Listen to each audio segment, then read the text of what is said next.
Assalamu alaikum cemaat. 22 baş çoğ koylar çıkıyor. Yaş koylar bardağı. Arasında iki toktusu var. Toktuları koylardan çoğunlar. Bir caydarı koy var, ak koy. Boyu 85'ten yukarı olsa yer öte çoğ koy tuğunlar. Kalasanızlar al koy kalıverir. Biroq vavanıştın balasından kaçkan. Ta koylardın bunday jelinlerin jetkirip koygandı onların.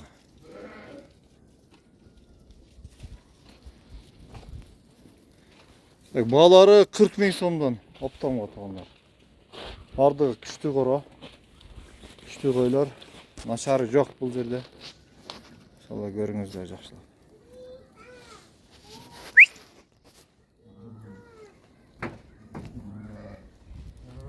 Kış. Koy öyle şaka. Kış.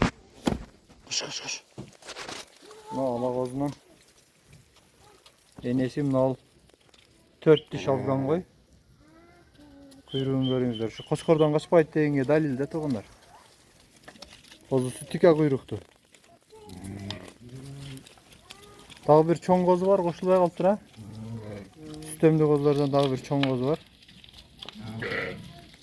Şimdi 6 kozlu olup kalganları jetkirip koydu gördü toğunlar.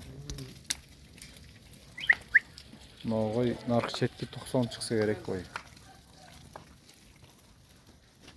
Buna en güçlü kozum naşıl kozu. Erkek kozu. Kim koçkar kılıp olam degen bolsa toğunlar. Koy dağı garbanos. Kozusunu. Aşağı. Kış. Bir yaka bir öt görüp koyun boldu. Kış.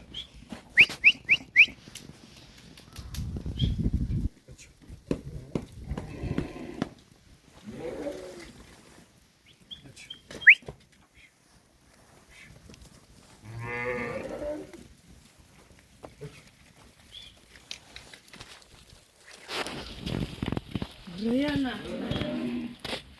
Ana Rayana. Rayana kim? Kış. Kış. Kış.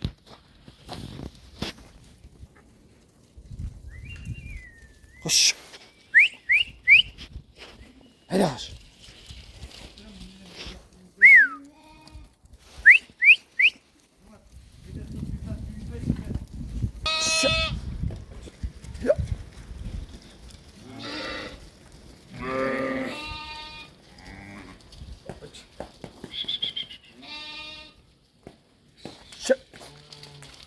Kış.